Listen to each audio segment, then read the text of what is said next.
जलपरी ने उसे हौसला दिया और कहा, चिंता मत करो बेटी, तुम्हारे कष्ट के दिन दूर होने वाले हैं। तुम्हारी टोकरी में मैंने एक सुनहरी आंखों वाली मछली रख दी है। इस मछली को अपने घर के पास वाले कुएं में डाल देना।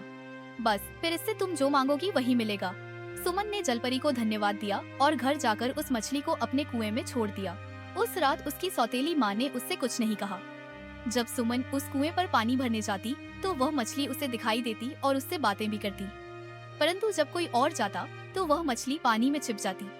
सुमन की सौतेली माँ को थोड़ा बहुत शक होने लगा कि इस कुएं में जरूर कोई है जिससे सुमन अकेले में बातें किया करती है। इसी से उसने एक दिन सुमन को किसी काम से दूर भेज दिया। सुमन की अनुपस्थिति से लाभ उठाकर उसकी माँ ने कुएं से उस मछली को निकाल लिया।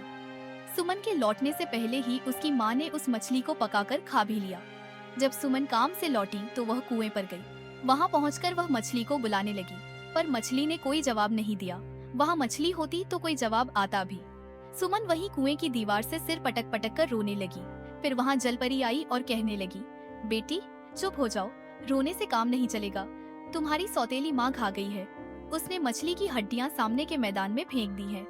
तुम उन हड्डियों को उठाकर अपने कमरे में दफना दो, बस फिर तुम्हें किसी प्रकार का कष्ट नहीं होगा। सुमन ने वैसा ही किया। मछली की हड्डियों को दफनाने के तुरंत बाद ही सुमन को सलमे सितारों से जड़ी एक साड़ी और सैंडल मिले। दूसरे दिन एक त्योहार था। त्योहार में लाखों लोग इकट्ठे होकर झूला झूलते और खुशियां मनाते थे। परंतु उस दिन सुबह ही सुमन को घर बैठने का हुक्म हो गया। उसकी सौतेली माँ ने चने और चावल से भरी दो बड़ी बड़ी टोकरियों को जानबूझकर आपस में मिला दिया।